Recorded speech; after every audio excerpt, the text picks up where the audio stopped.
স্বরাষ্ট্রমন্ত্রী বলেছেন যে একটা দল আল্লাহু আকবার ধ্বনি নিয়ে ব্যাংক দখল করলো আর কি। তো বুঝলাম যে ওনার আল্লাহু আকবার কথার মধ্যে ওনার বেশ আপত্তি। আরেকটি দলের যুব নেতা যে অস্ত্র নিয়ে ব্যাংক দখল করতে গিয়েছিলেন সে ব্যাপারে তিনি বললেন না, তাহলে কি ধরে নেব যে আপনি আসলে আল্লাহু আকবার আপত্তি, অস্ত্রের ব্যাপারে কোনো আপত্তি নাই? বিদেশেও গেলে লোকেরা এটার ব্যাপারে আমাদের প্রশ্ন করে, এটা কোন দেশ যেখানে সাপের মতো লোকদেরকে হত্যা করা হয় এবং তাদের মরদেহের উপরে তারা নৃত্য করে। এরপরে আরেকটি কথা আমি বলতে চাচ্ছি যে ওয়াশিং মেশিন, মানে স্পিকার, এই ওয়াশিং মেশিন খুব ইম্পর্টেন্ট হয়ে দাঁড়াইছে। এটা আমার দুটি কথা বলতেই হয় আর কি। তো আমাদের বাবু গয়েশ্বর রায় তো নাই, চলে গেছেন।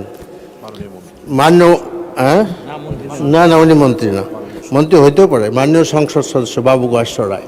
তা আমাদের জন্য এটা আসলে বিষয়টা কেমন যে আমাদের একজন সিনিয়র আপনার সংসদ সদস্য, যার মানে ছেলের বউ আর একজন মন্ত্রীর মেয়ে, এরকম একটা পরিবারের এখানে উনি বসা আছেন, তো ওনারা ওয়াশিং মেশিন চেনেন না। এটা তো আমাদের জন্য ঝামেলা আর কি।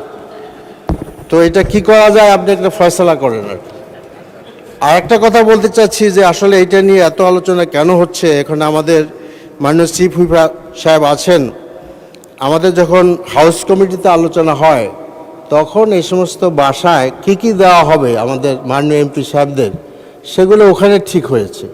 এইটা বিরোধী দলের বারবার লজ্জা দেওয়া হচ্ছে। এখানে সরকারি দলের মানে যারা এমপি হোস্টেলে আছেন, যারা প্রোভাইড করলে তাদের বাসাও যাবে। আমাদের লজ্জা দেওয়ার কোনো মানে নাই। আশা করি বিষয়টা খেয়াল করবেন আপনারা। এরপরে যেটা ব্যাংক রেজুলেশন অ্যাক্ট 2006 বাতিল করা উচিত বলে আমি মনে করি। কারণ আমাদের মাননীয় অর্থমন্ত্রী তিনি বলেছেন, আমি এবারে বক্তব্য দেখছিলাম আগে, তিনি বলেছেন জানলাটা খোলা রাখা হয়েছে। তো সেই জানলা দিয়ে যে আসলে এসালাম ঢুকে যাচ্ছে এইটা তো আমরা বুঝতে পারিনি। মাননীয় স্পিকার, এখানে আরেকটা কথা, আমাদের মাননীয় স্বরাষ্ট্রমন্ত্রী অনেক গুণে গুণান্বিত। তিনি অবশ্য আগে বলেছেন যে এসালামের গাড়িতে চড়িয়া উনি সম্বর্ধনা নিয়েছেন, এটা ঠিক হয় নাই।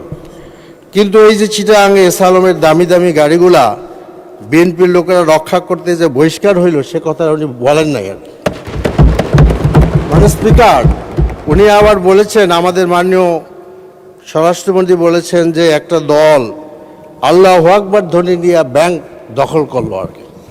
তো বুঝলাম যে ওনার আল্লাহু আকবার কথার মধ্যে ওনার বেশ আপত্তি।